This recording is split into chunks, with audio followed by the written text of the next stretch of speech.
ಈ ಬಾರಿ ಸಂಕ್ರಾಂತಿ ಪುರುಷನು ಗಂಡ ಯೋಗದಲ್ಲಿ ಪ್ರವೇಶಿಸುತ್ತಿದ್ದಾನೆ. ಈ ಗಂಡ ಯೋಗದಿಂದ ಗಂಡು ಮಕ್ಕಳಿಗೆ ಕೆಟ್ಟದು ಎಂದು ಶಾಸ್ತ್ರಗಳು ಹೇಳುತ್ತವೆ. ಈ ವರ್ಷ ಸಂಕ್ರಾಂತಿ ಹಬ್ಬವು ಪುಷ್ಯ ಬಹುಳ ಏಕಾದಶಿಯೊಂದಿಗೆ ಬಂದಿದೆ.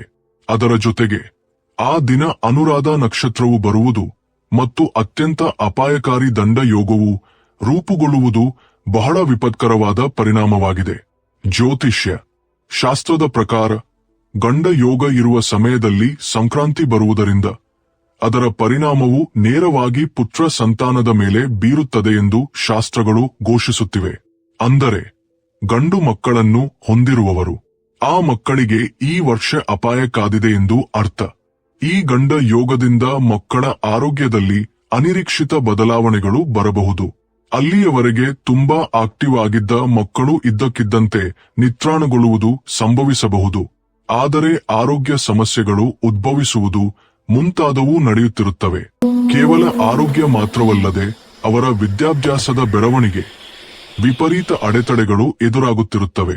ಎಷ್ಟೇ ಪ್ರಯತ್ನ ಮಾಡಿದರೂ ಫಲ ಸಿಗದಿರುವುದು, ಮಾನಸಿಕ ಒತ್ತಡಕ್ಕೆ ಒಳಗಾಗುವುದು ಮುಂತಾದವು ನಡೆಯಬಹುದು.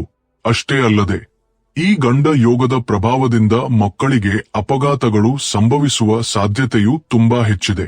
ಅದೇ ರಸ್ತೆ ಅಪಘಾತಗಳಾಗಿರಬಹುದು ಅಥವಾ ಇತರ ಯಾವುದೇ ಅನಪೇಕ್ಷಿತ ಘಟನೆಗಳಾಗಿರಬಹುದು.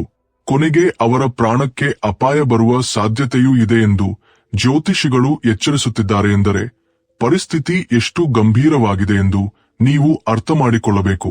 ತಾಯಿಯ ಮನಸ್ಸು ಯಾವಾಗಲೂ ತನ್ನ ಮಕ್ಕಳ ಕ್ಷೇಮವನ್ನು ಬಯಸುತ್ತದೆ. ಆದರೆ ಈ ಸಂಕ್ರಾಂತಿ ಗಂಟೆ ನಿಮ್ಮ ಮಕ್ಕಳ ಭವಿಷ್ಯವನ್ನು, ಪ್ರಾಣಗಳನ್ನು ತೊಂದರೆಗೆ ಸಿಲುಕಿಸಬಹುದು. ಆದ್ದರಿಂದ ಈ ಬಾರಿ ಸಂಕ್ರಾಂತಿ ದಿನದಂದು ಪ್ರತಿಯೊಬ್ಬ ತಾಯಿಯೂ ಅತ್ಯಂತ ಜಾಗರೂಕರಾಗಿರಬೇಕು. ನಿಮ್ಮ ಮಕ್ಕಳ ಮೇಲಿರುವ ಈ ಭಯಾನಕ ಸಂಕ್ರಾಂತಿ ಗಂಡವನ್ನು ನಿವಾರಿಸಲು ಖಂಡಿತವಾಗಿಯೂ ಒಂದು ವಿಶೇಷವಾದ ಕೆಲಸವನ್ನು ಸಂಕ್ರಾಂತಿ ದಿನದಂದು ಮಾಡಬೇಕಾಗುತ್ತದೆ. ಹಾಗೆ ಮಾಡಿದರೆ ಮಾತ್ರ ನಿಮ್ಮ ಮಕ್ಕಳಿಗೆ ಇರುವ ಗ್ರಹ ದೋಷಗಳು ನಿವಾರಣೆಯಾಗಿ ಅವರು ಕ್ಷೇಮವಾಗಿರುತ್ತಾರೆ.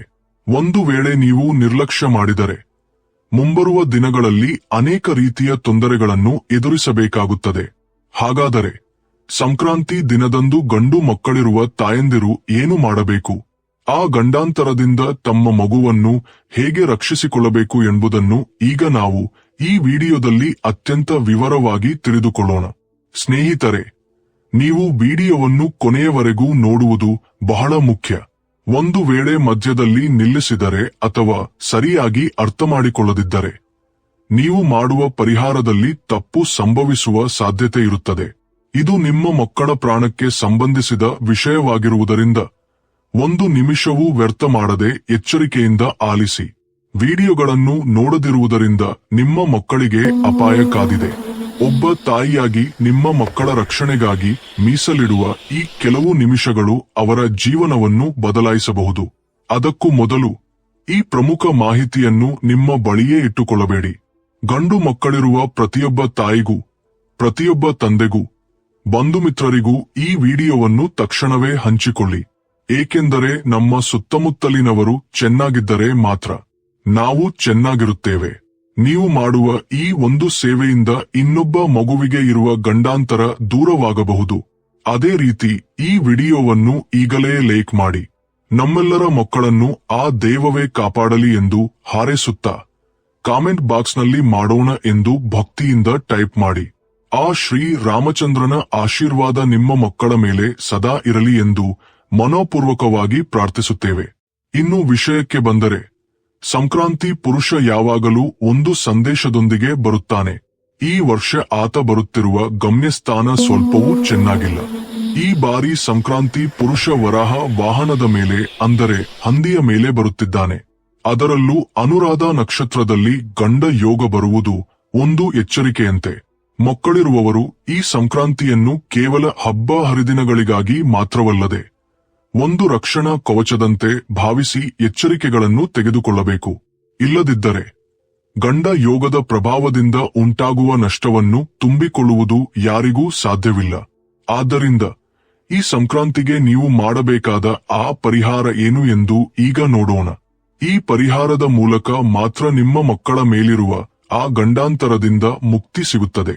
ನಿಜವಾಗಿ ನಮ್ಮ ಭಾರತೀಯ ಕುಟುಂಬಗಳಲ್ಲಿ ಮಗ ಎಂದರೆ ಕೇವಲ ಒಂದು ಸಂತಾನ ಮಾತ್ರವಲ್ಲ, ಅವನು ಆ ಮನೆಯ ವಂಶೋದ್ಧಾರಕ. ಆ ಕುಟುಂಬದ ಗೌರವಕ್ಕೆ ಪ್ರತೀಕವಾದ ತಾಯಿ ಮತ್ತು ತಂದೆಗೆ ತಮ್ಮ ಮಕ್ಕಳ ಮೇಲಿರುವ ಪ್ರೀತಿಯನ್ನು ಪದಗಳಲ್ಲಿ ವರ್ಣಿಸಲು ಸಾಧ್ಯವಿಲ್ಲ. ಪ್ರತಿಯೊಬ್ಬ ಪೋಷಕರು ತಮ್ಮ ಮಗಳು ಅಥವಾ ಮಗ ಹುಟ್ಟಿದಾಗ ತುಂಬಾ ಸಂತೋಷಪಡುತ್ತಾರೆ. ಆದರೆ ಮನಸ್ಸಿನ ಒಂದು ಮೂಲೆಯಲ್ಲಿ ಕನಿಷ್ಠ ಒಬ್ಬ ಮಗನಾದರೂ ಇದ್ದರೆ ಚೆನ್ನಾಗಿರುತ್ತಿತ್ತು ಎಂದು ಬಲವಾಗಿ ಬಯಸುತ್ತಾರೆ. ಏಕೆಂದರೆ ಹೆಣ್ಣು ಮಕ್ಕಳು ಅಪರೂಪದವರು, ಮನೆಗೆ ಶ್ರೀಮಹಾಲಕ್ಷ್ಮಿ. ಆದರೆ ಅವರು ಬೆಳೆದು ದೊಡ್ಡವರಾದ ಮೇಲೆ ಮದುವೆಯಾಗಿ ಅತ್ತೆ ಮನೆಗೆ ಹೋಗುತ್ತಾರೆ. ಅದರ ನಂತರ ಅವರು ತಮ್ಮ ಜವಾಬ್ದಾರಿಗಳಲ್ಲಿ ಮುಳುಗಿರುತ್ತಾರೆ. ಆದರೆ ಮಗ ಹಾಗಲ್ಲ. ಅವನು ನಮ್ಮೊಂದಿಗೆ ಇರುತ್ತಾನೆ, ನಮ್ಮ ಕಣ್ಣ ಮುಂದೆಯೇ ಬೆಳೆಯುತ್ತಾನೆ. ನಾವು ಮುದುಕರಾದ ಮೇಲೆ ನಮ್ಗೆ ಕೈಯ ಆಸರೆಯಾಗಿರುತ್ತಾನೆ. ನಮ್ಮನ್ನು ಕೊನೆಯವರೆಗೂ ಕಣ್ಣು ರೆಪ್ಪೆಯಂತೆ ನೋಡಿಕೊಳ್ಳುತ್ತಾನೆ ಎಂದು ಪ್ರತಿಯೊಬ್ಬ ಪೋಷಕರು ಆಶಿಸುತ್ತಾರೆ. ಮುಪ್ಪಿನಲ್ಲಿ ಒಂದು ಆಸರೆಗಾಗಿ, ಒಂದು ಜೊತೆಗಾಗಿ ಮಗ ಇರಬೇಕು ಎಂದು ಬಯಸುವುದರಲ್ಲಿ ಯಾವುದೇ ತಪ್ಪಿಲ್ಲ. ಆದರೆ ಇಂದಿನ ಕಾಲದಲ್ಲಿ ಪರಿಸ್ಥಿತಿಗಳು ಹೇಗಿವೆ ನಾವು ನೋಡುತ್ತಲೇ ಇದ್ದೇವೆ. ಒಂದು ಕಾಲದಲ್ಲಿ ಮಕ್ಕಳು ಎಂದರೆ ಪೋಷಕರ ಮಾತನ್ನು ವೇದವಾಕ್ಯವೆಂದು ಭಾವಿಸುತ್ತಿದ್ದರು. ಆದರೆ ಈಗ ಕಾಲ ಬದಲಾಗಿದೆ. ಇಂದಿನ ಪೀಳಿಗೆಯ ಮಕ್ಕಳನ್ನು ನೋಡಿದರೆ ಪೋಷಕರಿಗೆ ಸಂತೋಷಕ್ಕಿಂತ ದುಃಖವೇ ಹೆಚ್ಚಾಗಿರುತ್ತದೆ. ಏಕೆಂದರೆ ಇತ್ತೀಚಿನ ದಿನಗಳಲ್ಲಿ ಮಕ್ಕಳು ಪೋಷಕರ ಮಾತನ್ನು ಕೇಳುವುದನ್ನೇ ನಿಲ್ಲಿಸಿದ್ದಾರೆ. ಯಾವುದಾದರೂ ಒಳ್ಳೆಯ ಮಾತು ಹೇಳಿದರೆ ಅದು ಅವರಿಗೆ ಕಿರಿಕಿರಿಯಾಗುತ್ತದೆ. ನಿಮ್ಗೆ ಏನೂ ಗೊತ್ತಿಲ್ಲ, ಹಳೆಯ ಕಾಲದ ಆಲೋಚನೆಗಳು ಎಂದು ಪೋಷಕರನ್ನು ಕೀಳಾಗಿ ಮಾತನಾಡುತ್ತಾರೆ. ಇದರಿಂದ ಪೋಷಕರು ತಮ್ಮ ಮಕ್ಕಳ ಭವಿಷ್ಯದ ಬಗ್ಗೆ ಬಹಳ ಆತಂಕಕ್ಕೊಳಗಾಗಿದ್ದಾರೆ. ಅದಕ್ಕಾಗಿಯೇ ಇತ್ತೀಚಿನ ದಿನಗಳಲ್ಲಿ ಅನೇಕರು ಈ ಮಕ್ಕಳಿಗಿಂತ ಹೆಣ್ಣು ಮಕ್ಕಳೇ ಉತ್ತಮ, 100 ಪಟ್ಟು ಉತ್ತಮ ಎಂದು ಹೇಳುವುದನ್ನು ನಾವು ಕೇಳುತ್ತಲೇ ಇರುತ್ತೇವೆ. ಏಕೆಂದರೆ ಹೆಣ್ಣು ಮಕ್ಕಳು ಮದುವೆಯಾದ ನಂತರವೂ ತವರು ಮನೆಯ ಮೇಲೆ, ಹೆತ್ತವರ ಮೇಲೆ ಯಾವುದಾದರೂ ಒಂದು ಕಾರಣವನ್ನು ತೋರಿಸುತ್ತಲೇ ಇರುತ್ತಾರೆ. ಆದರೆ ಮಕ್ಕಳು ಮಾತ್ರ ಮನೆಯಲ್ಲೇ ಇದ್ದು ಪೋಷಕರನ್ನು ನಿರ್ಲಕ್ಷಿಸುವ ಪರಿಸ್ಥಿತಿಗಳನ್ನು ನಾವು ನೋಡುತ್ತಿದ್ದೇವೆ. ಮುಖ್ಯವಾಗಿ ಇಂದಿನ ಗಂಡು ಮಕ್ಕಳಲ್ಲಿ ಕೋಪ ಮತ್ತು ದುಡುಕುತನ ಬಹಳ ಹೆಚ್ಚಾಗಿವೆ. ಕ್ಷಣಿಕ ಆವೇಶದಲ್ಲಿ ಅವರು ಏನು ಮಾಡುತ್ತಾರೆ, ಯಾವ ನಿರ್ಧಾರಗಳನ್ನು ತೆಗೆದುಕೊಳ್ಳುತ್ತಾರೆ, ಯಾರಿಗೂ ಅರ್ಥವಾಗುವುದಿಲ್ಲ. ಅವರ ವರ್ತನೆಯಿಂದ ಪೋಷಕರು ನಿತ್ಯ ಭಯಭೀತರಾಗಿ ಬದುಕುತ್ತಿದ್ದಾರೆ. ತಮ್ಮ ಮಗ ಯಾವಾಗ ಏನು ಮಾಡುತ್ತಾನೆ, ಯಾವಾಗ ಎಲ್ಲಿಂದ ಯಾವ ಆಪತ್ತು ಬರುತ್ತದೆ, ಮಗುವಿಗೆ ಯಾವಾಗ ಏನಾಗುತ್ತದೆ ಎಂದು ಚಿಂತಿಸುವ ಪೋಷಕರು ಇಲ್ಲ ಎಂದರೆ ಅತಿಶಯೋಕ್ತಿ ಇಲ್ಲ. ವಿಶೇಷವಾಗಿ ಹೆಣ್ಣು ಮಕ್ಕಳಾದರೆ ಮನೆಯ ಕೆಲಸಗಳನ್ನು ಕಲಿತು ಲೊದಿ ಪದ್ಧತಿಯಾಗಿ ಮನೆಯಲ್ಲೇ ಇರುತ್ತಾರೆ. ಪೋಷಕರ ಕಣ್ಣ ಮುಂದೆಯೇ ಓಡಾಡುತ್ತಾರೆ. ಆದರೆ ಗಂಡು ಮಕ್ಕಳು ಹಾಗಲ್ಲ. ಅವರನ್ನು ಒಂದು ಕ್ಷಣ ಮನೆಯಲ್ಲಿ ಇಡುವುದು ತುಂಬಾ ಕಷ್ಟವಾಗುತ್ತಿದೆ. ಮನೆಯಲ್ಲಿ ಇರು ಮಗ, ಹೊರಗೆ ತಿರುಗಬೇಡ ಎಂದು ಎಷ್ಟು ಹೇಳಿದರೂ ಅವರು ಕೇಳುವುದಿಲ್ಲ. ಸ್ನೇಹಿತರೊಂದಿಗೆ ತಿರುಗುವುದು, ಪಾರ್ಟಿಗಳು ಎಂದು ಹೊರಗೆ ತಿರುಗುವುದು, ವಾಹನಗಳ ಮೇಲೆ ವೇಗವಾಗಿ ಹೋಗುವುದು ಮುಂತಾದ ಕೆಲಸಗಳನ್ನು ಮಾಡುತ್ತಿರುತ್ತಾರೆ. ಇದರಿಂದ ಅವರು ಪೋಷಕರ ಕಣ್ಣಿಗೆ ದೂರವಾಗುತ್ತಿದ್ದಾರೆ. ಯಾವಾಗ ಮಕ್ಕಳು ಪೋಷಕರ ಕಣ್ಣ ಮುಂದೆ ಇರುತ್ತಾರೋ ಆಗಲೇ ನಾನಾ ರೀತಿಯ ಅಪಾಯಗಳು ಕಾದಿರುತ್ತವೆ. ಹೊರಗಿನ ಪ್ರಪಂಚದಲ್ಲಿ ಅನೇಕ ರೀತಿಯ ಕ್ರೀಡೆಗಳು ಇರುತ್ತವೆ. ಮುಖ್ಯವಾಗಿ ಈ ವೇಗದ ಯುಗದಲ್ಲಿ ರಸ್ತೆ ಅಪಘಾತಗಳು, ಸ್ನೇಹಿತರಿಂದ ಬರುವ ತೊಂದರೆಗಳು, ದೃಷ್ಟಿ ದೋಷಗಳು ಗಂಡು ಮಕ್ಕಳಿಗೆ ಹೆಚ್ಚಾಗಿ ಎದುರಾಗುತ್ತವೆ. ಅದಕ್ಕಾಗಿಯೇ ಗಂಡು ಮಕ್ಕಳನ್ನು ಹೊಂದಿರುವ ತಾಯಂದಿರು ಪ್ರತಿ ನಿಮಿಷವೂ ದೇವರನ್ನು ಪ್ರಾರ್ಥಿಸುತ್ತಲೇ ಇರುತ್ತಾರೆ. ನನ್ನ ಮಗು ಎಲ್ಲಿದ್ದರೂ ಕ್ಷೇಮವಾಗಿರಬೇಕು, ಅವರಿಗೆ ಯಾವುದೇ ದೃಷ್ಟಿ ತಾಗಬಾರದು ಎಂದು ಬಯಸುತ್ತಿರುತ್ತಾರೆ. ಮೇಲಾಗಿ ಈ ವರ್ಷ ಬರಲಿರುವ ಸಂಕ್ರಾಂತಿ ಸಾಮಾನ್ಯ ಹಬ್ಬವಲ್ಲ. ಇದು ಒಂದು ದೊಡ್ಡ ಕೆಟ್ಟದ್ದನ್ನು ಜೊತೆಯಲ್ಲಿ ತರುತ್ತಿದೆ. ಈ ಬಾರಿ ಸಂಕ್ರಾಂತಿ ಗಂಡ ಯುಗನ್ ಜೊತೆ ಅನುರಾಧ ನಕ್ಷತ್ರದೊಂದಿಗೆ ಬರುತ್ತದೆ. ಇಂತಹ ಗ್ರಹಸ್ಥಿತಿ ಇರುವಾಗ ಮುಖ್ಯವಾಗಿ ಗಂಡು ಮಕ್ಕಳಿಗೆ ಹೆಚ್ಚು ಅಪಾಯವಿರುತ್ತದೆ ಎಂದು ಶಾಸ್ತ್ರಗಳು ಹೇಳುತ್ತವೆ. ಈ ಸಂಕ್ರಾಂತಿಯ ನಂತರ ಗಂಡು ಮಕ್ಕಳನ್ನು ಹೊಂದಿರುವವರು ಹೆಚ್ಚು ಜಾಗರೂಕರಾಗಿರಬೇಕು. ಏಕೆಂದರೆ ಈ ಸಂಕ್ರಾಂತಿಯ ಪ್ರಭಾವದಿಂದ ಗಂಡು ಮಕ್ಕಳಿಗೆ ಅನಾರೋಗ್ಯ ಸಮಸ್ಯೆಗಳು ಬರುವುದು ಅಥವಾ ಅವರು ಹೊರಗೆ ತಿರುಗಾಡುವಾಗ ಅನಿರೀಕ್ಷಿತ ಅಪಘಾತಗಳು ಸಂಭವಿಸುವುದು, ಆದರೆ ಸಂಭವಿಸುವ ಸಾಧ್ಯತೆಗಳು ಕೂಡ ಹೆಚ್ಚಾಗಿವೆ. ಜ್ಯೋತಿಷ್ಯ ಪಂಡಿತರು ಹೇಳುವ ಪ್ರಕಾರ ಈ ಗಂಡ ಯೋಗದಿಂದ ಗಂಡು ಮಕ್ಕಳ ಪ್ರಾಣಕ್ಕೆ ಅಪಾಯವಾಗುವ ಸಾಧ್ಯತೆ ಇದೆ. ಅಂದರೆ ಇದು ಎಷ್ಟು ಗಂಭೀರವಾದ ವಿಷಯ ಎಂದು ಯೋಚಿಸಿ. ಮಕ್ಕಳು ಹೇಗೂ ಮಾತು ಕೇಳುವುದಿಲ್ಲ. ಅವರು ಹೊರಗೆ ತಿರುಗಾಡುತ್ತಲೇ ಇರುತ್ತಾರೆ. ಆದರೆ ಅವರನ್ನು ಆ ಅಪಾಯಗಳಿಂದ ಕಾಪಾಡುವ ಜವಾಬ್ದಾರಿ ಮಾತ್ರ ಪೋಷಕರದ್ದು. ಮಕ್ಕಳು ನಿಮ್ಮ ಮಾತು ಕೇಳದಿರಬಹುದು. ಅವರು ಆಕ್ರಮಣಕಾರಿಯಾಗಿ ವರ್ತಿಸಬಹುದು. ಆದರೆ ಯಾವ ತಾಯಿಯೂ ತನ್ನ ಮಗು ಕಷ್ಟದಲ್ಲಿರಬೇಕೆಂದು ಬಯಸುವುದಿಲ್ಲ. ಆದ್ದರಿಂದ ಈ ಸಂಕ್ರಾಂತಿಯ ಕೆಟ್ಟದ್ದನ್ನು ನಿವಾರಿಸಲು, ನಿಮ್ಮ ಮಕ್ಕಳನ್ನು ಮುಂದಿನ ಗಂಟೆಗಳಿಂದ ರಕ್ಷಿಸಲು ಈ ಹಬ್ಬದ ದಿನದಂದು ಒಂದು ಅದ್ಭುತ ಪರಿಹಾರವನ್ನು ಮಾಡುವುದು ಬಹಳ ಅವಶ್ಯಕ. ನಿಮ್ಮ ಮಕ್ಕಳು ನಿಮ್ಮ ಮಾತು ಕೇಳಿದರೂ ಕೇಳದಿದ್ದರೂ ಅವರ ಒಳಿತಿಗಾಗಿ ಈ ಪರಿಹಾರಗಳನ್ನು ಮಾಡಬೇಕೆಂದರೆ ಕೇವಲ ದೊಡ್ಡ ಮಕ್ಕಳಿರುವವರು ಮಾತ್ರವಲ್ಲದೆ ಚಿಕ್ಕ ಮಕ್ಕಳಿರುವವರು ಕೂಡ ಈ ಪರಿಹಾರವನ್ನು ಮಾಡಬೇಕು. ಮಕ್ಕಳು ಚಿಕ್ಕವರಾಗಿದ್ದರೂ ಈ ಸಂಕ್ರಾಂತಿಯಿಂದ ಅವರಿಗೆ ಕೆಟ್ಟದ್ದಾಗುತ್ತದೆ ಎಂದರೆ ಆರೋಗ್ಯ ಕೆಡುವುದು, ಕೆಟ್ಟದ್ದು ಸಂಭವಿಸುವುದು, ಹೀಗೆ ನಾವು ಯಾವಾಗಲೂ ಇದೇ ಆಗುತ್ತದೆ ಎಂದು ಹೇಳಲು ಸಾಧ್ಯವಿಲ್ಲ. ಯಾವ ಕಡೆಯಿಂದ ಯಾವ ಅಪಾಯ ಬರುತ್ತದೆ ಎಂದು ಹೇಳಲು ಸಾಧ್ಯವಿಲ್ಲ ಅಲ್ಲವೇ? ಆದ್ದರಿಂದ 5 ವರ್ಷದಿಂದ 52 ವರ್ಷದೊಳಗಿನ ಮಕ್ಕಳನ್ನು ಹೊಂದಿರುವ ಪ್ರತಿಯೊಬ್ಬ ಪೋಷಕರು ಈ ಪರಿಹಾರವನ್ನು ಕಡ್ಡಾಯವಾಗಿ ಮಾಡಬೇಕು. ನಮ್ಮ ಹಿರಿಯರು ಸುಮ್ಮನೆ ವಿಷಯಗಳನ್ನು ಹೇಳಿಲ್ಲ. ಸಂಕ್ರಾಂತಿ ದಿನದಂದು ನಾವು ಮಾಡುವ ಕೆಲವು ಕೆಲಸಗಳು ನಮ್ಮ ಮಕ್ಕಳಿಗೆ ರಕ್ಷಣಾ ಕವಚದಂತೆ ಆಗುತ್ತವೆ. ಮುಖ್ಯವಾಗಿ ಇರುವ ದೋಷವನ್ನು ಹೋಗಲಾಡಿಸಲು ಈ ಪರಿಹಾರವನ್ನು ಮಾಡುವುದು ಕಡ್ಡಾಯ.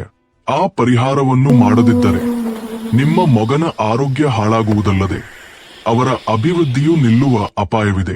ಅವರ ಮೇಲಿರುವ ನಕಾರಾತ್ಮಕ ಶಕ್ತಿಯನ್ನು ನಿಲ್ಲಿಸಿ ಯೋಗದ ಪ್ರಭಾವವನ್ನು ತೆಗೆದುಹಾಕಲು ತಾಯಂದಿರು ನಂಬಿಕೆಯಿಂದ ಈ ಕೆಲಸವನ್ನು ಮಾಡಬೇಕು.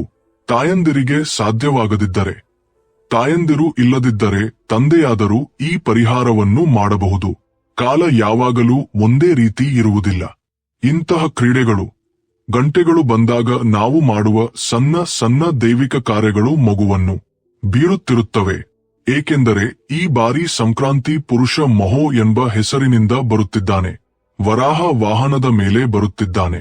ಇದು ಸಮಾಜದಲ್ಲಿ ಮತ್ತು ಕುಟುಂಬಗಳಲ್ಲಿ ಕೆಲವು ಏರಿಳಿತಗಳನ್ನು ಸೂಚಿಸುತ್ತದೆ.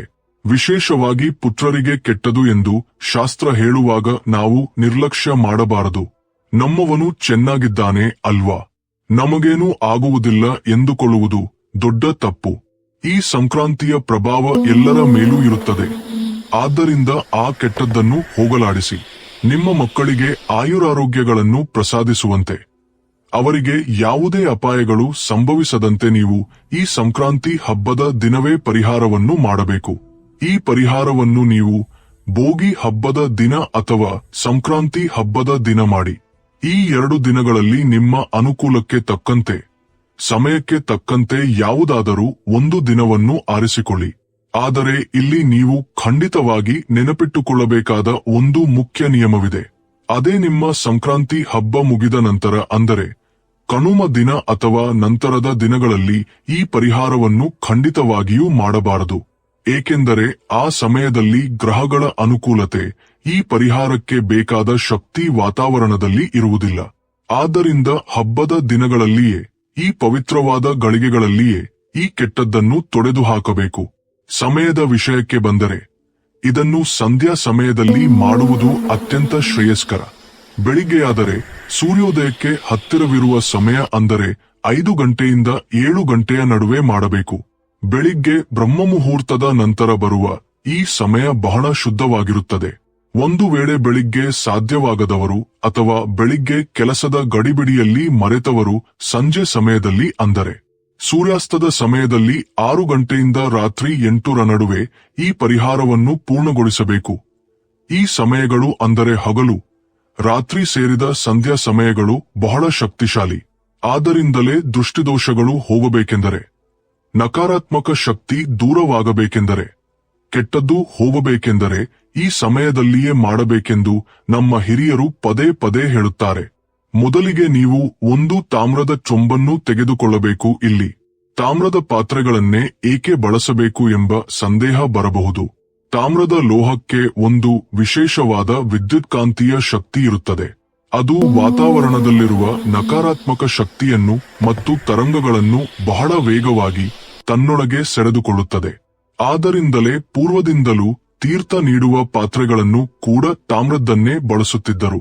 ಅಂತಹ ತಾಮ್ರದ ಚೊಂಬಿನಲ್ಲಿ ಪೂರ್ತಿಯಾಗಿ ತುಂಬಿಸದೆ ಅರ್ಧದಷ್ಟು ಸಾಮಾನ್ಯ ನೀರನ್ನು ತುಂಬಿಸಬೇಕು. ಅದರಲ್ಲಿ ಮೊದಲಿಗೆ ಸ್ವಲ್ಪ ಉಪ್ಪು, ಅರಿಶಿನ, ಕ್ರಿಮಿನಾಶಕ ಮಾತ್ರವಲ್ಲ, ಅದು ಶುಭಕ್ಕೆ ಮತ್ತು ಮಂಗಳಕ್ಕೆ ವಿಶೇಷವಾದದ್ದು. ಆನಂತರ ನಾವು ಬಟ್ಟೆ ತೊಳೆಯಲು ಬಳಸುವ ಸಸ್ ಪೌಡರ್ ಅಥವಾ ಯಾವುದೇ ಡಿಟರ್ಜೆಂಟ್ ಪೌಡರ್ ಇರುತ್ತದೆ ಅಲ್ಲವೇ, ಅದು ಸ್ವಲ್ಪ. ಇಲ್ಲಿ ಒಂದು ಸಣ್ಣ ಮ್ಯಾಜಿಕ್, ಅದೇ ಒಂದು ರಾಸಾಯನಿಕ ಕ್ರಿಯೆ ನಡೆಯುತ್ತದೆ. ಅರಿಶಿನದಲ್ಲಿರುವ ಗುಣಗಳು ಸರ್ಟ್ನಲ್ಲಿರುವ ರಾಸಾಯನಿಕಗಳೊಂದಿಗೆ ಬೆರೆತಾಗ ಆ ನೀರು ತಕ್ಷಣವೇ ಕೆಂಪು ಬಣ್ಣಕ್ಕೆ, ಅಂದರೆ ರಕ್ತದ ಬಣ್ಣಕ್ಕೆ ತಿರುಗುತ್ತದೆ. ನಮ್ಮ ಮಾಂತ್ರಿಕ ವಿದ್ಯೆಯಲ್ಲಿ ಅಥವಾ ಉಗ್ರ ದೋಷಗಳನ್ನು ನಿವಾರಿಸುವಾಗ ಕೆಂಪು ನೀರನ್ನು ಬಳಸಲಾಗುತ್ತದೆ. ಏಕೆಂದರೆ ಅರಿಶಿನದಿಂದ ತಯಾರಿಸಿದ ಈ ಕೆಂಪು ನೀರು ದೃಷ್ಟಿ ದೋಷಗಳನ್ನು ಮತ್ತು ಕೆಟ್ಟ ಗಂಡಾಂತರಗಳನ್ನು ನಿವಾರಿಸಲು ಒಂದು ಅದ್ಭುತವಾದ ಆಯುಧದಂತೆ ಕೆಲಸ ಮಾಡುತ್ತದೆ. ಇದು ನೋಡಲು ರಕ್ತದಂತೆ ಕಂಡರೂ ಅದು ಕೇವಲ ಕೆಂಪು ನೀರು, ಆದ್ದರಿಂದ ಭಯಪಡಬೇಕಾಗಿಲ್ಲ. ಆದರೆ ಆ ಬಣ್ಣವು ದೋಷವನ್ನು ನಿವಾರಿಸಲು ಬಹಳ ಮುಖ್ಯ. ಹೀಗೆ ಕೆಂಪಾದ ನೀರಿನಲ್ಲಿ ನಿಮ್ಮ ಮಗನ 12 ಕೂದಲುಗಳನ್ನು ತೆಗೆದು ಅದರಲ್ಲಿ ಹಾಕಿ. ಕೂದಲುಗಳು ಮನುಷ್ಯನ ದೇಹದ ಒಂದು ಭಾಗವಾಗಿರುವುದರಿಂದ ಆ ವ್ಯಕ್ತಿಯ ಮೇಲಿರುವ ಎಲ್ಲಾ ದೋಷಗಳನ್ನು ಆ ಕೂದಲುಗಳ ಮೂಲಕ ಆ ನೀರಿಗೆ ಪ್ರವೇಶಿಸಲು ಇದು ಸಹಾಯ ಮಾಡುತ್ತದೆ. ಕೂದಲುಗಳನ್ನು ಹಾಕುವುದು ಎಂದರೆ ಅವರ ದೇಹಕ್ಕೆ ತಗಲುವ ಕೆಟ್ಟದ್ದನ್ನು ಎಲ್ಲವನ್ನೂ ಅದರಲ್ಲಿ ಬಂಧಿಸುವುದು. ಅದರ ನಂತರ ಅದೇ ನೀರಿಗೆ 2 ಚಮಚ ಕಲ್ಲುಪ್ಪನ್ನು ಸಹ ಹಾಕಿ. ನುಣ್ಣನೆಯ ಉಪ್ಪಿಗಿಂತ ಕಲ್ಲುಪ್ಪಿನ ಶಕ್ತಿ ಹೆಚ್ಚು. ಸಮುದ್ರದ ಗರ್ಭದಿಂದ ಹುಟ್ಟಿದ ಉಪ್ಪಿಗೆ ಗಾಳಿಯಲ್ಲಿರುವ ದೋಷಗಳನ್ನು ಮತ್ತು ಮನುಷ್ಯನ ಸುತ್ತಲಿರುವ ಅಶುದ್ಧತೆಗಳನ್ನು ಹೀರಿಕೊಳ್ಳುವ ಅದ್ಭುತ ಗುಣವಿದೆ. ಆದ್ದರಿಂದ ಉಪ್ಪನ್ನು ಹಾಕಿ ನಂತರ 17 ಮೆಣಸುಗಳನ್ನು ತೆಗೆದುಕೊಂಡು ಅವುಗಳನ್ನು ಒರಟಾಗಿ ಜಜ್ಜಿ ಆ ನೀರಿಗೆ ಸೇರಿಸಿ. ಮೆಣಸುಗಳು ಖಾರವಾಗಿರುತ್ತವೆ. ಅವುಗಳ ಖಾರದಿಂದ ದುಷ್ಟ ಶಕ್ತಿಗಳನ್ನು ಓಡಿಸುತ್ತವೆ. ಅದೇ ರೀತಿ 13 ಒಣ ಮೆಣಸಿನಕಾಯಿಗಳನ್ನು ಸಹ ಆ ನೀರಿಗೆ ಹಾಕಬೇಕು. ಮೆಣಸು, ಒಣ ಮೆಣಸಿನಕಾಯಿ ಶತ್ರುಗಳಿಂದ ಬರುವ ಕೆಡುಕನ್ನು, ನರದೃಷ್ಟಿಯನ್ನು, ಯಾವುದೇ ಪ್ರಯೋಗಗಳು ಆಗಿದ್ದರೆ ಅವುಗಳನ್ನು ದುಷ್ಟ ಶಕ್ತಿಗಳು ಪ್ರಾಣಿಸುತ್ತವೆ. ಇವೆಲ್ಲವನ್ನೂ ಹಾಕಿದ ನಂತರ ಈಗ ನಿಮ್ಮ ಬಲಗೈ ತೋರುಬೆರಳಿನಿಂದ ಆ ನೀರನ್ನು ಚೆನ್ನಾಗಿ ಬೆರೆಸಿ ಮಿಶ್ರಣ ಮಾಡಿ. ಹೀಗೆ ಮಿಶ್ರಣ ಮಾಡುವಾಗ ನಿಮ್ಮ ಮನಸ್ಸಿನಲ್ಲಿ ನನ್ನ ಮಗನಿಗೆ ಇರುವ ಎಲ್ಲಾ ಗಂಡಾಂತರಗಳು ದೂರವಾಗಬೇಕು. ಈ ಸಂಕ್ರಾಂತಿಗೆ ಇದೆಲ್ಲಾ ಹೋಗಬೇಕು. ನನ್ನ ಮಗನಿಗೆ ಹಿಡಿದಿರುವ ಪೀಡೆ ಬಿಟ್ಟು ಹೋಗಬೇಕು ಎಂದು ಗಟ್ಟಿಯಾಗಿ ಸಂಕಲ್ಪ ಮಾಡಿಕೊಳ್ಳಿ. ತಾಯಿಯ ಸಂಕಲ್ಪಕ್ಕಿಂತ ಮಿಗಿಲಾದ ರಕ್ಷಣಾ ಕವಚ ಈ ಜಗತ್ತಿನಲ್ಲಿ ಮತ್ತೊಂದಿಲ್ಲ. ಹೀಗೆ ಶಾಸ್ತ್ರೋಕ್ತವಾಗಿ ಸಿದ್ಧಪಡಿಸಿಕೊಂಡ ಕೆಂಪು ನೀರಿನ ಚೆಂಬನ್ನು ತೆಗೆದುಕೊಂಡು ನಿಮ್ಮ ಮಗನನ್ನು ಮನೆಯ ಹೊರಗೆ, ಅಂದರೆ ಹೊಸ್ತಿಲು ದಾಟಿ ಹೊರಗೆ ವರಾಂಡಾದಲ್ಲಿ ಅಥವಾ ಖಾಲಿ ಜಾಗದಲ್ಲಿ ಕುಳ್ಳಿರಿಸಬೇಕು. ನಿಮ್ಮ ಮಗನ ಮುಖ ಪೂರ್ವ ದಿಕ್ಕಿಗೆ ಇರುವಂತೆ ನೋಡಿಕೊಳ್ಳಿ. ಈಗ ಆ ನೀರಿನಿಂದ ನಿಮ್ಮ ಮಗನಿಗೆ ದೃಷ್ಟಿ ತೆಗೆಯಬೇಕು. ದೃಷ್ಟಿ ತೆಗೆಯುವುದು ಎಂದರೆ ಯಾವುದೋ ಮೊಕ್ಕುಬಳಿಯಾಗಿ ತೆಗೆಯುವುದಲ್ಲ, ತುಂಬಾ ಏಕಾಗ್ರತೆಯಿಂದ ಮಾಡಬೇಕು. ರಾಜ್ಯವನ್ನು ಹಿಡಿದುಕೊಂಡು ನಿಮ್ಮ ಮಗನ ತಲೆಯ ಸುತ್ತ 3 ಬಾರಿ ಸವ್ಯದಿಶೆಯಲ್ಲಿ, ಅಂದರೆ ಬಲಗಡೆಯಿಂದ ಎಡಗಡೆಗೆ ತಿರುಗಿಸಬೇಕು. ಅದರ ನಂತರ 3 ಬಾರಿ ಅಪಸವ್ಯ ದಿಶೆಯಲ್ಲಿ, ಅಂದರೆ ಎಡಗಡೆಯಿಂದ ಬಲಗಡೆಗೆ ತಿರುಗಿಸಬೇಕು. ಹೀಗೆ ಮಾಡುವುದರಿಂದ ಅವರ ಸುತ್ತ ಇರುವ ಆರಾ ಕ್ಲೀನ್ ಆಗುತ್ತದೆ. ನಂತರ ಆ ಚೆಂಬನ್ನು ಹಿಡಿದುಕೊಂಡು ನಿಮ್ಮ ಮಗನ ತಲೆಯಿಂದ ಕಾಲಿನವರೆಗೆ ಮೇಲಿನಿಂದ ಕೆಳಕ್ಕೆ 3 ಬಾರಿ ಇಳಿಸಿ ದೃಷ್ಟಿ ತೆಗೆಯಬೇಕು. ಹೀಗೆ ಮಾಡುವುದರಿಂದ ದೇಹದಲ್ಲಿ ನರಗಳಲ್ಲಿ ಅಡಗಿರುವ ಆಯಾಸ, ದೌರ್ಬಲ್ಯ, ನಕಾರಾತ್ಮಕ ಶಕ್ತಿ ಕಾಲುಗಳಿಂದ ಸರೋವರದವರೆಗೆ ಆ ನೀರಿಗೆ ಇಳಿಯುತ್ತದೆ.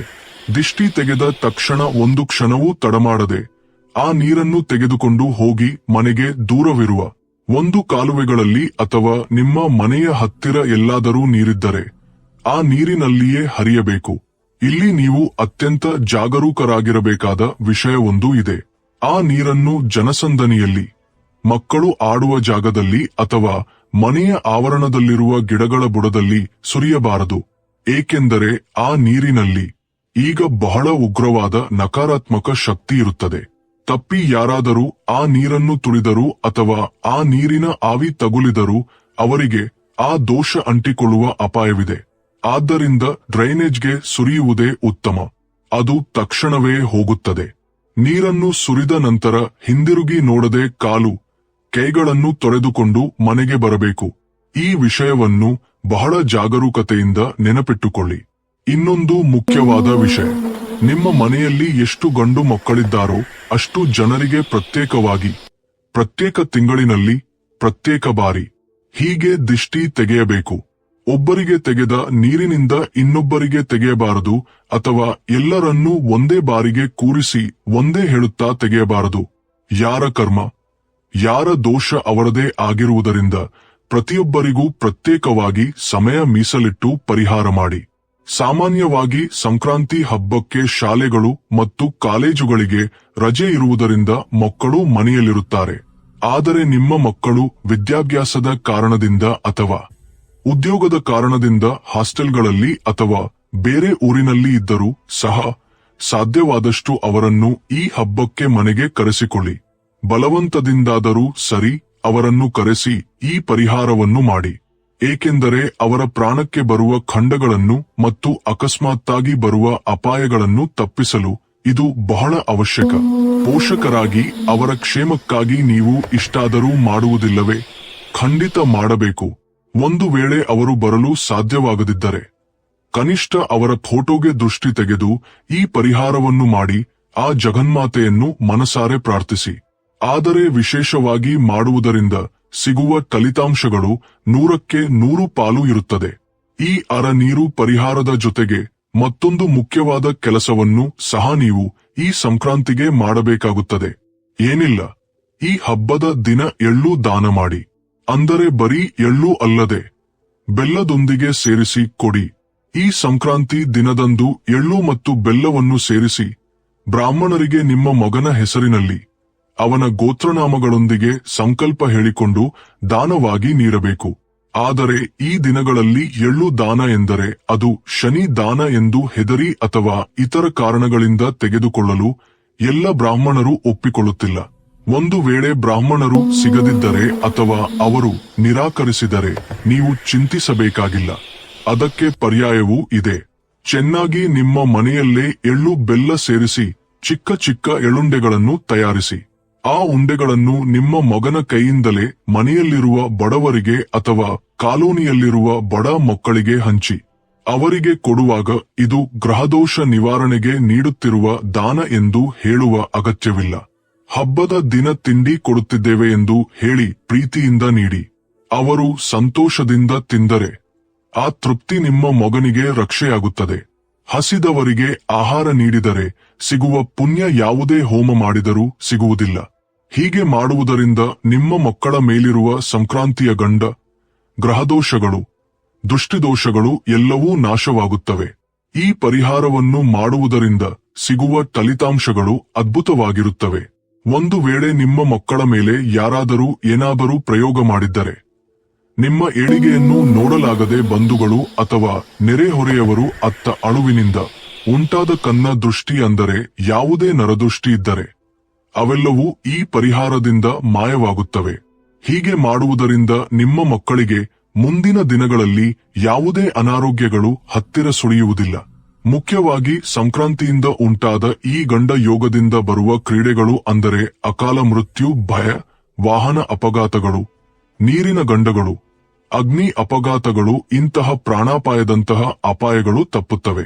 ವಿದ್ಯಾರ್ಥಿಗಳು ಏಕಾಗ್ರತೆ ಸಿಗದೆ ಕಷ್ಟಪಡುತ್ತಿದ್ದರೆ ಪರಿಹಾರದ ನಂತರ ಅವರಲ್ಲಿ ಉತ್ತಮ ಬದಲಾವಣೆ ಬಂದು ಎದಿನಲ್ಲಿ ಉತ್ತಮ ಸಾಧನೆ ಮಾಡುತ್ತಾರೆ. ಒಂದು ವೇಳೆ ಉದ್ಯೋಗ ಮಾಡುವವರಾಗಿದ್ದರೆ ಆಫೀಸ್ಗಳಲ್ಲಿರುವ ರಾಜಕೀಯಗಳು ಕಡಿಮೆಯಾಗಿ ಅಧಿಕಾರಿಗಳ ಮೆಚ್ಚುಗೆ ಪಡೆಯುತ್ತಾರೆ. ಅವರಿಗೆ ಶೀಘ್ರದಲ್ಲೇ ಪ್ರಮೋಷನ್ಗಳು ಬರುವುದು, ಸಂಬಳ ಹೆಚ್ಚಾಗುವುದು, ಆದಾಯ ಹೆಚ್ಚಾಗುವುದು ಮುಂತಾದ ಶುಭ ಫಲಿತಾಂಶಗಳನ್ನು ಕಣ್ಣಾರೆ ನೋಡುತ್ತಾರೆ. ಇದು ಮಕ್ಕಳು ಅಭಿವೃದ್ಧಿ ಹೊಂದುತ್ತಾರೆ. ಸಮಾಜದಲ್ಲಿ ಉತ್ತಮ ಹೆಸರು ಮತ್ತು ಪ್ರತಿಷ್ಠೆಯನ್ನು ಗಳಿಸುತ್ತಾರೆ. ಇನ್ನು ಕೆಲವು ಮಕ್ಕಳು ಇರುತ್ತಾರೆ, ಅವರು ವಯಸ್ಸಿಗೆ ತಕ್ಕಂತೆ ಬೆಳೆಯುವುದಿಲ್ಲ, ಸರಿಯಾಗಿ ಆಹಾರ ಸೇವಿಸುವುದಿಲ್ಲ, ಯಾವಾಗಲೂ ನಿತ್ರಾಣರಾಗಿ ತೆಳಗೆ ಬಲವಿಲ್ಲದೆ ಇರುತ್ತಾ ಪೋಷಕರಿಗೆ ನೋವುಂಟು ಮಾಡುತ್ತಾರೆ. ವೈದ್ಯರಿಗೆ ತೋರಿಸಿದರೂ ಯಾವುದೇ ದೋಷವಿಲ್ಲ ಎಂದು ಹೇಳುತ್ತಾರೆ. ಅಂತಹ ಮಕ್ಕಳಿಗೆ ಖಂಡಿತವಾಗಿಯೂ ತೀವ್ರವಾದ ದೃಷ್ಟಿ ದೋಷವಿದೆ ಎಂದರ್ಥ. ಅಂತಹ ಮಕ್ಕಳಿಗೆ ಈ ಸಂಕ್ರಾಂತಿ ದಿನದಂದು ಈ ರೀತಿ ದೃಷ್ಟಿ ತೆಗೆದರೆ ಅವರ ಮೇಲಿರುವ ಸಂಕ್ರಾಂತಿಯ ಜೊತೆಗೆ ನಕಾರಾತ್ಮಕ ಶಕ್ತಿಯೂ ದೂರವಾಗಿ ಜನರಿಗೆ ಹಸಿವು ಹೆಚ್ಚುತ್ತದೆ. ಅವರು ಇಷ್ಟಪಟ್ಟು ಆಹಾರ ಸೇವಿಸಿ ಕೆಲವೇ ದಿನಗಳಲ್ಲಿ ಆರೋಗ್ಯವಾಗಿ ದಪ್ಪವಾಗಿ ಬೆಳೆಯುತ್ತಾರೆ. ಅವರ ಮುಖದಲ್ಲಿ ಕಾಂತಿ ಬರುವುದರಿಂದ ಮಕ್ಕಳಿರುವ ಪ್ರತಿಯೊಬ್ಬ ತಾಯಿಯೂ ಈ ಸಂಕ್ರಾಂತಿಗೆ ನಿರ್ಲಕ್ಷ್ಯ ಮಾಡದೆ, ಸೋಮಾರಿತನದಿಂದ ಮಾಡದಿದ್ದರೆ ಏನಾಗುತ್ತದೆ ಎಂಬ ನಿರ್ಲಕ್ಷ್ಯ ಮಾಡದೆ ಈ ಸಣ್ಣ ಕೆಲಸವನ್ನು ಪೂರ್ಣಗೊಳಿಸಿ. ನಿಮ್ಮ ಮಕ್ಕಳನ್ನು ರಕ್ಷಿಸುವ ಜವಾಬ್ದಾರಿ ನಿಮ್ಮದೇ. ನಿಮ್ಮ ಕೈಗಳಿಂದ ಈ ಪರಿಹಾರವನ್ನು ಮಾಡಿ ನಿಮ್ಮ ಮಕ್ಕಳೊಂದಿಗೆ ಸುಖ ಸಂತೋಷದಿಂದ, ಆಯುರಾರೋಗ್ಯದಿಂದ, ಧೈರ್ಯದಿಂದ ಜೀವಿಸಿ. ಅಲ್ಲದೆ ಈ ಮಾಹಿತಿಯನ್ನು ನಿಮ್ಮ ಬಳಿಯೇ ಇಟ್ಟುಕೊಳ್ಳದೆ ನಿಮ್ಮ ಸ್ನೇಹಿತರು, ಸಂಬಂಧಿಕರು ಮತ್ತು ನಿಮಗೆ ತಿಳಿದಿರುವ ತಾಯಂದಿರೊಂದಿಗೆ ಹಂಚಿಕೊಳ್ಳಿ. ಏಕೆಂದರೆ ಇದರಿಂದ ನೀವು ಅವರ ಮಕ್ಕಳ ಯೋಗಕ್ಷೇಮಕ್ಕೆ ಪರೋಕ್ಷವಾಗಿ ಸಹಾಯ ಮಾಡಿದಂತಾಗುತ್ತದೆ.